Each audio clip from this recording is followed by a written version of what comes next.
Hello Oilers fans and welcome to another edition of Ask an Oiler. This is the show where you email the questions and your favorite Oilers answer.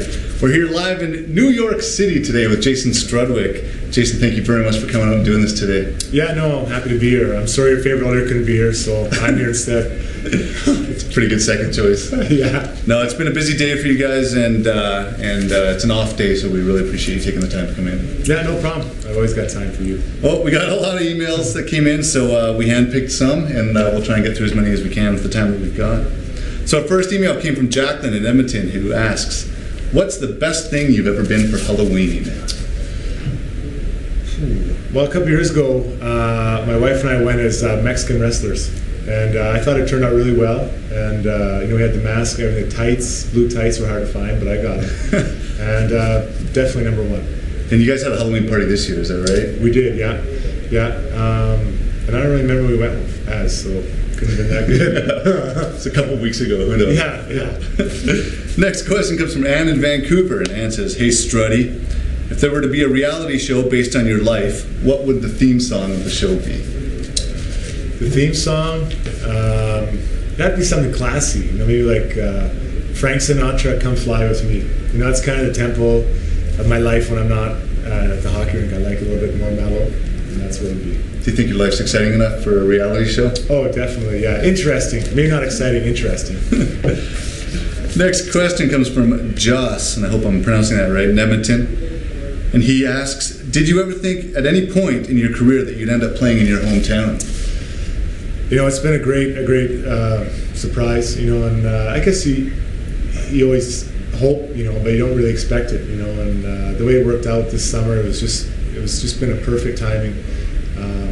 My wife and I, we spent our off season in Edmonton, so it's just a natural transition to the season, and it's been a lot of fun. Yeah, and you've got family in Edmonton too, is that right? I do, yeah, a lot of family there, and we're closer to my wife's family than we were out east, so it's been a really nice thing. And you've been able to start up. Was it your brother that you started a fencing company with? No, I was just helping friends with some fences, and it got a little blown out of proportion. But I've just been helping friends build fences, and it's hard work. I respect those guys.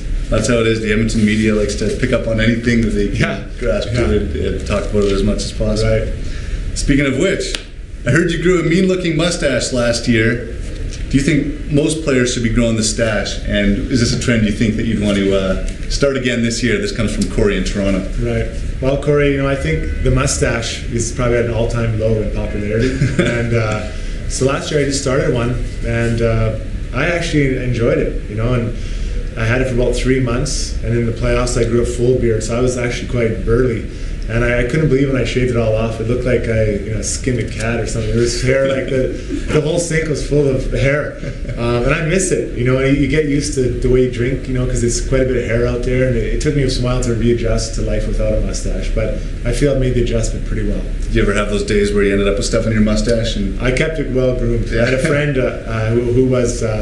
he had a mustache for a long time, and he gave me a little comb to comb it out. Oh, that's nice. Yeah, you got to be professional about it. Fair enough. Next question comes from Cassidy in Sherwood Park. Cassidy says, hey, Jason, did you watch the Olympics this summer? And if you had to choose a Summer Olympic sport to compete in, what would it be? I love the Olympics. Winter, summer, fall, doesn't matter to me. I love them all. Oh, those fall Olympics. Part of the rhyme. Lyrical magician. Anyways, no, I really do love the Olympics. And the Summer Olympics, I got a chance to watch 100 meter when it came to Edmonton for the World Outdoor events there, and I was just so impressed with the speed with which they run. And on TV it looks fast, but when you see them live, it looks like a car accelerating. And not my car, I'm a slow driver, but these guys, they can fly. And if I could do anything, I'd probably do the 100 meter. How do you think you'd fare? Probably not as good, but I could probably beat some of the kids in junior high. Maybe early high school.